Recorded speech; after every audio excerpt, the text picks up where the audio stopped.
Alice, it's you. 1865 was the first book, Alice in Wonderland, and there was nothing like it ever before. I mean, in terms of words and characters. Find her! Alice! Alice? The idea was to explore the nature of dreams. There's a collection of outsiders, and particularly Alice. The opportunity to see the marriage of Tim Burton and Alice in Wonderland is a real treat.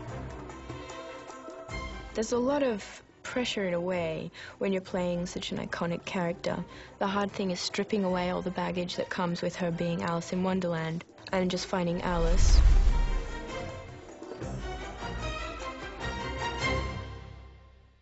Come back a bit and just sort of hold your look back to that.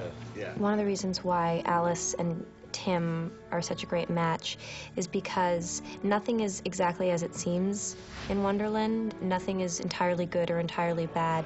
He's always had a compassion, I guess, and been drawn to outsiders. I think it's quite tricky for Tim because he said they're all mad, so we all have to make them mad in a different way. It falls somewhere in between an adaptation and a retelling. But it incorporates a lot of the original characters and themes of the storybooks.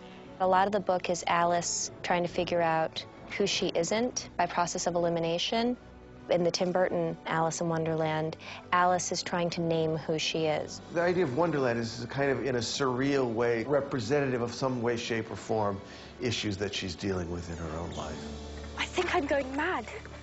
I keep seeing a rabbit in a waistcoat. The beginning of the film is so important for establishing Alice's character.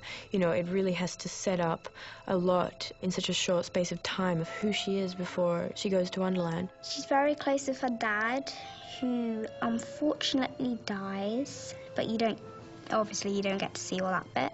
Her grief really unlocks her awkwardness and her uncomfortableness with the society that she lives in. You're not the same as you were before. There's a great line in it where the Mad Hatter says, "You seem like Alice, but you've lost your muchness." My muchness?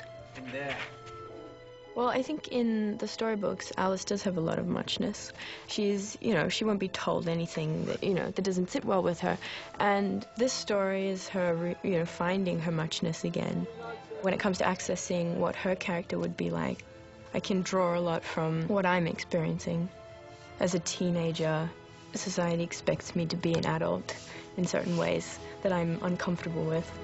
She's on the cusp of being between a child and a woman. In 1 minute, she looks so much like a child, and in the next, she's most definitely a woman. So that was so important to Tim, to find someone who was on that cusp. She captured the spirit of what we try to do with Alice, as a character, sort of internal, quiet strength, emotionally tough, but beautiful. For me, she really captured the voice of what Alice is and what that character is.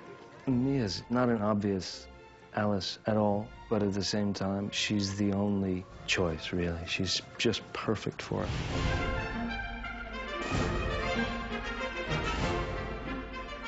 Use the curtains if you must, but clothe this enormous girl. I thought I would have like one costume maybe, but it kind of turned out to be, I think, 6 or something like that. I started off in like the classic blue dress for the party. We played around with other colors, but we came back to blue because it just seemed the right thing, and it also looked really pretty on Mia. You ruined the surprise. Because she's not a child, we just sort of did the teen version of Alice. It's only a dream. When I shrink for the first time in the round room, I end up wearing an undergarment, which I tie around my waist so that it fits me somewhat. At the tea party, when I shrink again, the Hatter makes me a dress. It's out of a bit of her original underthing. So we had to really think out how all that worked together and make different scales of fabric and stuff to make it work with the, shrinking and growing of Alice. But once it started working, then we sort of just did it, and we had a lot more creativity with it. Why don't you slay the Jabberwocky yourself? It's been so much more physical than I ever imagined. Head, pull. And Tim really likes that energy. Head. Apart from fighting a dragon-esque creature, the big deal for her is regaining her strength. When Alice embraces her strength, the queen is able to reclaim her throne. They both kind of reclaim their power and are changed by Alice's courage. We have our champion. her experience in Wonderland is her finding herself again and finding that she, has the strength to be more self-assured. I love it. I love the main message of this in that it's an emotional journey for Alice.